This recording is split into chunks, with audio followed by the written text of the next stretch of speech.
Halo, assalamualaikum warahmatullahi wabarakatuh. Apa kabar sosokku semua? Mudah-mudahan selalu sehat, diberi rezeki yang lancar serta berkah. Amin. Kembali lagi bersama saya di YouTube channel Dokter Bertualang. Sebelum kita bahas, jangan lupa di subscribe dulu di bawah. Nah, ada lambang loncengnya, dihidupkan, diklik agar gak ketinggalan informasi selanjutnya. Oke kali ini kita akan membahas tentang meningitis. Nah, sosokku udah pada tahu belum nih meningitis? Nah, kalau yang belum tahu, nih saya kasih tahu dulu. Meningitis adalah infeksi atau peradangan ya yang terjadi pada selaput otak kita dan juga bisa pada terjadi di tulang belakang ya di saraf tulang belakang.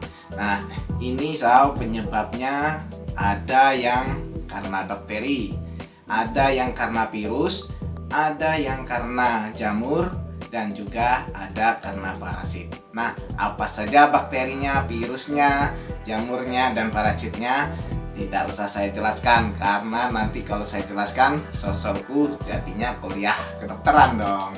Nah, baiklah, langsung saja gimana sih gejalanya orang yang terkena meningitis? Nah, ini sosokku yang harus paham gejala yang terjadi pada meningitis ini Yang pertama yang harus dipahami yakni demam yang tinggi, kemudian sakit kepala, dan juga ini bisa terjadi kaku atau kejang. Nah, ini yang gejala khasnya tapi ada gejala-gejala ringannya. Nah, ini yang sosokku yang harus tahu, karena penanganan lebih dini itu lebih baik. Nah, gejalanya nih memang mirip dengan flu, yakni demam dan sakit kepala. Nah, jadi sosokku harus bisa membedakan ini meningitis atau bukan. Tetapi kalau untuk membedakan secara pasti memang belum tahu. Tapi artinya sosokku sudah waspada, dan kalau terjadi gejala ini langsung pergi ke tenaga medis. Kalau dekat ke tempat saya juga bisa, biar bisa konsultasi dan bagaimana penanganan lebih lanjut. Nah, gejalanya tadi itu yang paling khas 3 tadi ya, yakni demam, kemudian nyeri kepala, dan juga kaku atau terjadi kejang. Nah, ini kalau sudah yang berat. Yang ringan-ringannya nih ada juga penyertanya, seperti mual muntah ya, kemudian nafsu makan yang berkurang, kemudian konsentrasi yang berkurang. Nah, kalau terjadi hal-hal seperti ini sosokku waspada, harus segera periksa ke dokter ya. Nah, tentunya setelah ada gejala ini bagaimana cara pencegahannya? Nah, semua infeksi ini misalkan ada dari bakteri, ada dari virus, dari parasit, dari jamur, ini bisa kita lawan dulu dengan tubuh kita, yakni dengan daya tahan tubuh kita yang kuat. Nah, jadi alangkah baiknya sosokku semua selalu menjaga kebersihan. Setiap mau mengolah makanan dicuci terlebih dahulu, kemudian minum yang cukup, istirahat yang cukup, kemudian kurangilah yang suka begadang nih ya karena itu akan membuat daya tahan tubuh kita lebih mudah untuk turun. Karena meningitis ini gampang sekali menyerang dengan orang-orang yang imunitasnya lemah. Nah, kemudian ini imunitas tubuh kita ini kalau nggak stabil, ini melawan daripada yang untuk menyebabkan kita terjadi meningitis ini akan lebih sulit. Nah, selain itu meningitis ini kan bisa menular. Nah, menularnya ini bisa dengan sentuhan langsung. Nah, artinya setiap kita mau makan ini tangan ini harus rajin-rajin cuci tangan, karena bukan saja untuk meningitis tetapi untuk penyakit-penyakit yang lain juga. Jadi sosokku setiap mau makan harus rajin cuci tangan, dan setelah menyentuh apapun itu harus usahakan jangan dulu menyentuh bagian wajah kita, tapi terlebih dahulu cuci tangan. Intinya jaga kebersihan. Nah, kalau sudah ada gejala-gejala tersebut, terus gimana dok cara mengobatinya?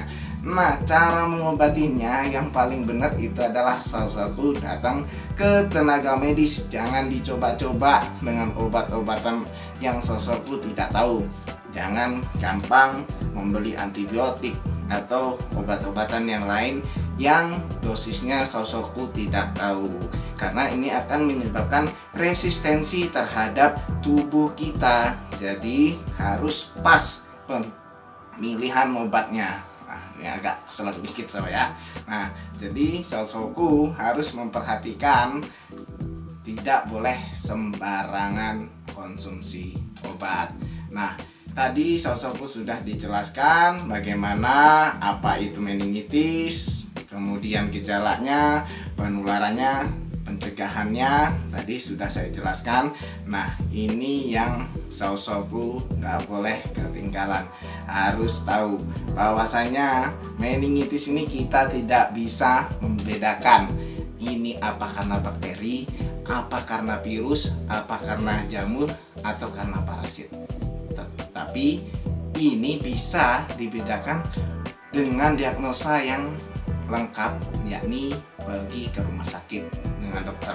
Karena sebenarnya kalau meningitis ini karena virus, ini cukup dengan imunitas tubuh kita pun bisa sembuh sendiri. Walaupun terkadang ada yang bisa memburuk ya penyakitnya. Nah, tetapi agar ini pasti sosokku tahu kalau ada gejala-gejala seperti tadi, langsung saja berobat, jangan ditebak-tebak, jangan dilawan-lawan, karena segala penyakit kalau diobati segera mungkin secara dini ini akan lebih baik untuk kita.